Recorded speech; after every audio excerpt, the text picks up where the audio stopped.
Hello，大家好，我是叮当狗。上期迈阿密5天深度游最后一集的末尾，咱们搭上了 Key West 到坦帕的飞机。这期开始就要讲讲叮当狗在坦帕的3日游。晚上8点半左右落地坦帕国际机场，50多年前建的机场，没想到经过翻新以后，设施装饰还挺现代的，让人很惊喜呢。而且机场扩建以后，空间很大，去机场租车大厅还要坐摆渡列车。在坦帕这几天，我们租了 Alamo 的车子。必须要表扬一下他家取车前台的效率，对话5分钟就能直接去取车了。再想到罗德代堡巴切取车前台的磨蹭劲儿啊，真是没有对比就没有伤害。坦帕这次住了3晚，前2晚在机场附近的 Hyatt Place， 今年是办了一张 Hyatt 的信用卡，所以之后大家看酒店开箱，可能 Hyatt 旗下的会多一点咯。Tampa 这家 Hyatt Place 的房间和之前罗德代堡那家除了稍微新一点以外，陈设装饰几乎是一模一样的。走进房间那一刻，我都怀疑自己又穿越回去了。同样够大够好用的沙发空间，一张写字台，一个带洗手池的台面。再往里面就是可以微调旋转角度适应在床上和沙发上看的电视，接着就是淋浴卫生间和台面空间很大的洗手台，以及一张大床，没什么 fancy 的。感恩节期间房价1晚在190美金左右，付免费早餐，还可以免费停车，主打一个商务酒店的功能性，有没有？入住以后时间有点晚了，也懒得折腾，就点个附近的外卖，给大家看看特色美式中餐长什么样。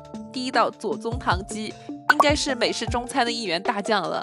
1952年，美国上将访问台湾的时候，由湘菜厨师彭长贵创造出来的一道菜，随口冠上了湘军大将左宗棠的名字。酸酸甜甜的口味很受美国人民的追捧，总体就是偏甜的咕老肉的味道。我本身是喜欢糖醋风味的，觉得味道还是不错的。在美式中餐厅点这一道一般不会太出错。另外一道是蒙古牛肉，就是嫩牛肉片酱炒蔬菜，大概率的话会是西兰花。这道菜也是源自台湾，算是美式中餐的畅销单品了。点它就是为了吃上蔬菜，一般里面的西兰花都很大碗。这家店套餐搭配的主食好吃，叉烧炒饭和炒面都很有锅气，蛮有正宗中餐厅那种气质的。点2道菜还送了这么巨大一碗酸辣汤，还有炸面片，这个性价比是可以的。晚餐简单一吃就歇着啦，咱们明天再见。早上在酒店吃了免费的早餐，坦帕这家 Hyatt Place 比罗德代堡花样多一些，不过大致内容是一样的。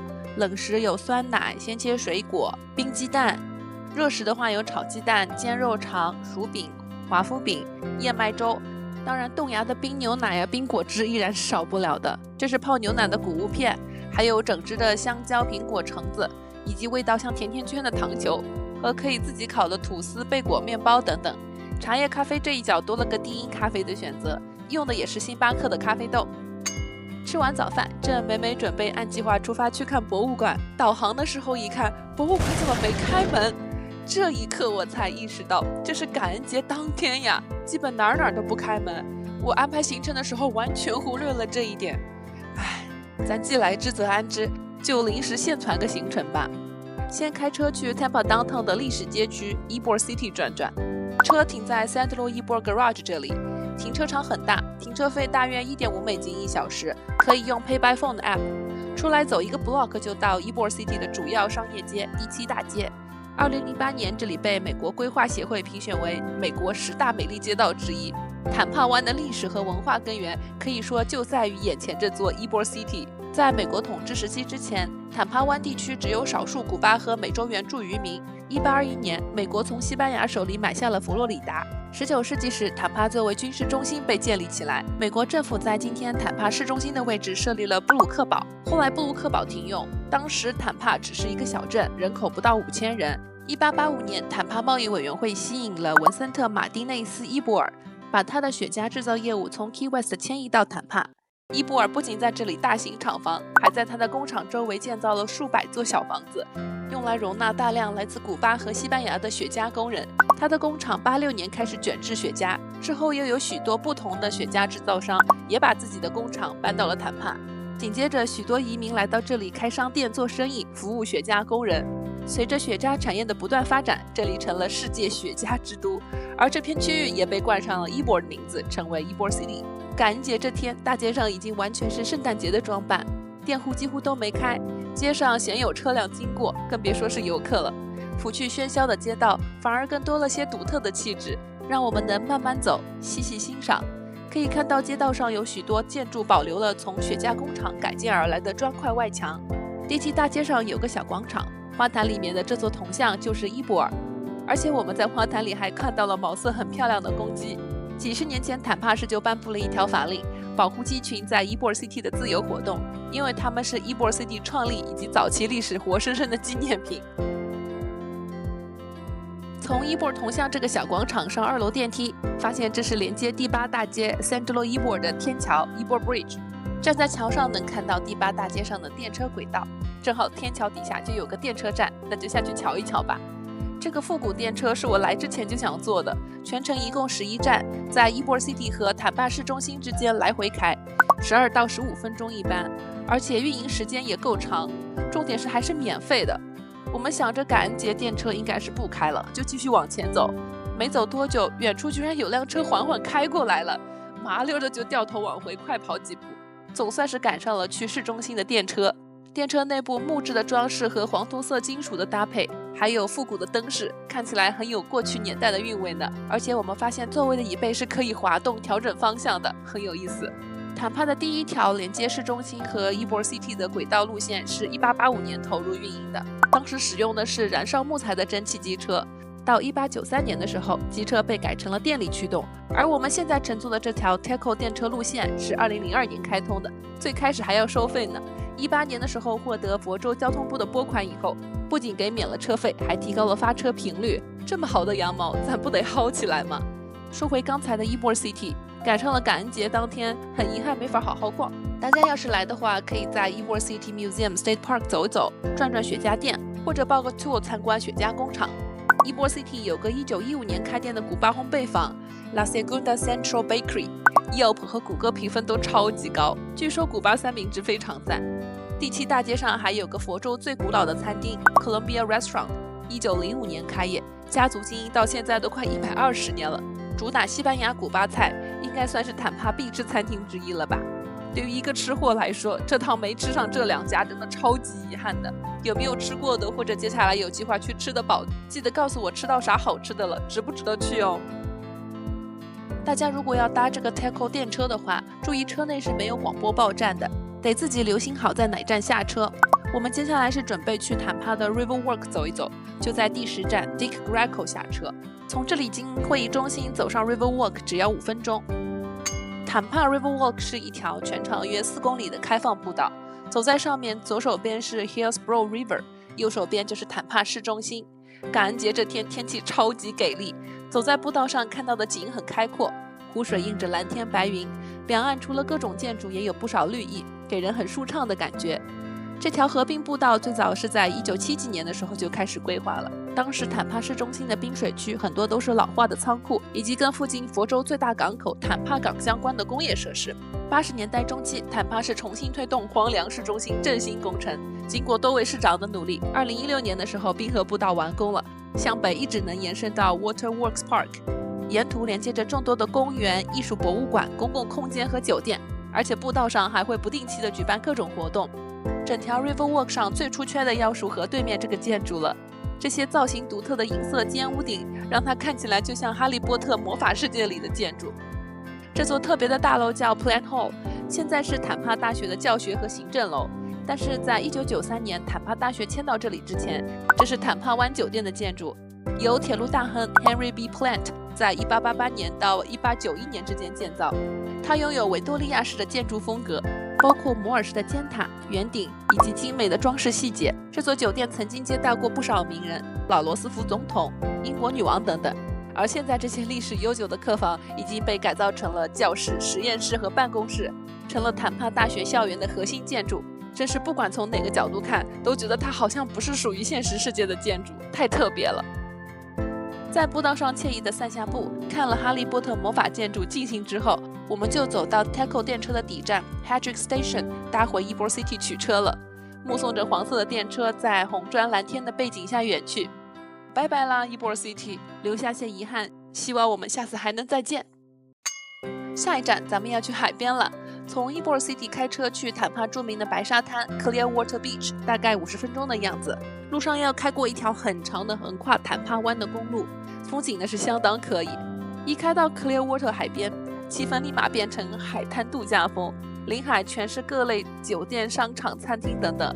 如果来住在 Clearwater 的酒店区，可以完全不用离开这里，彻底躺平。要是自驾来沙滩玩的话，海边很多停车场是3美金1小时。不过要注意的是，这里的停车手机 App 跟迈阿密和坦帕其他地方不太一样，不是 Pay by Phone， 而是 Park Mobile。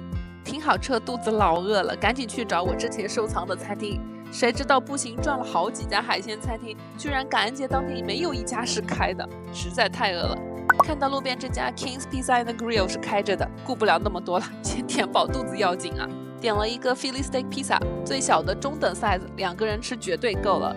虽然在景区，但是他家价格也够良心的，这么一个披萨16.99美金，牛肉块和芝士都给得很大气，配料还有甜椒、洋葱和蘑菇，饼皮不厚 ，topping 满满，再叠加上我肚子很饿的 buff， 这个披萨真的很棒。后来看了下他家的谷歌评分，1700多条评论，4.4颗星，看来不止我觉得好吃呢。不过他家的店面蛮小的，用餐环境也一般般。大家在 Clearwater 海边玩的话，可以考虑点个披萨带到海边吃。吃饱饱，终于可以在沙滩上悠闲的玩沙等日落了。Clearwater 的海滩不愧是坦帕的著名景点，再碰上感恩节，人那是不一般的多啊！海边一片能看到一长溜蓝色的遮阳伞或是帐篷，这些座位是可以付费租用的。在沙滩上看了下价目表，租1天的时间，遮阳伞带2把沙滩椅是40美金，帐篷的话是50美金。要租的话也很简单，选个自己中意的空位躺着，会有工作人员过来收费的。我们是下午3点以后上海滩的，租椅子价格倒是会便宜些，不过只能用到5点，而且太阳已经开始西斜，不觉得很晒了，总觉得划不来，直接就把沙滩巾往海滩上一铺，坐下算了。刚才一走上沙滩就发觉了 Clearwater 的沙滩不光白，而且沙子超级细，细腻到摸起来好像面粉一样。这片海滩还有一个特色，贝壳超级无敌多，喜欢捡贝壳新人到了这里简直狂喜啊！之前在罗德代堡和迈阿密的沙滩上，贝壳还要用找的，这里被海浪冲上岸的贝壳简直多到数不清，我都是挑挑拣拣，只有那些颜色形状最特别的才能入我的狗眼。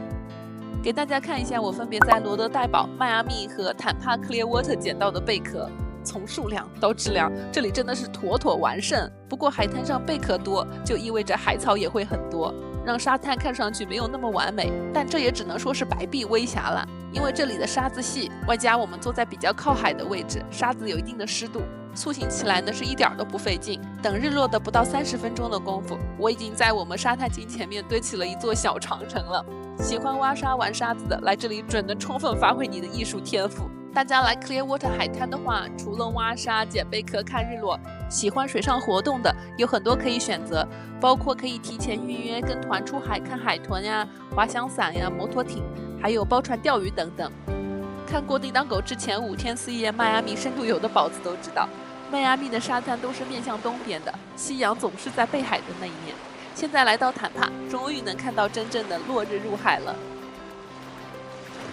墨西哥湾的夕阳和晚霞，美到给记忆里因为临时改行程有点慌乱又略带遗憾的2024感恩节都镶上了金边。感恩所有不期而遇的美好。太阳落山以后，我们就从海滩往回开了。也不知道感恩节这天有什么店还开着。机智的我打开了外卖 app， 现在还接单的店铺那铁定是开着的嘛。查到酒店不远处有家日料店，想说去打包点吃的带回酒店，边看电影边吃。店名叫 I Sushi， 看名字还以为是中国老板开的。进店发现是一对说日语的日本老夫妻，店里的装饰相当有年代感了，走进去就好像上人家家里吃饭的感觉。可能在机场边上的缘故吧，我们去的时候店里没有什么客人，只见到有人来取外卖。庆祝节日嘛，我们就买了瓶美酒，还点了一堆下酒菜。美酒他家没有我比较喜欢的 Choya， 只有 Kikkoman 这个牌子，我还是第一次喝。我印象里面 Kikkoman 是做酱油的，居然还产酒，750毫升一瓶，超市卖10美金，店里就卖14美金，还算挺良心的价格。喝起来的话，梅子的香味不太浓，甜度很高，得兑水喝。相比之下，我还是更喜欢Choya的美酒。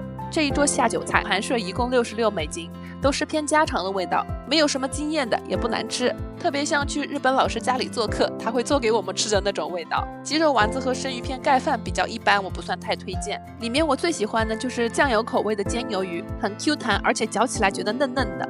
盐煎牛舌也不错，脆弹有牛油香。炸猪排的话厚度还算可以，但是肉质略干了一些。感恩节晚上没什么店开着，能吃上品类这么丰富的一餐，我已经很满足了。咱就不去过多的挑剔了。好啦，这就是叮当狗在坦帕第一天的所有内容了。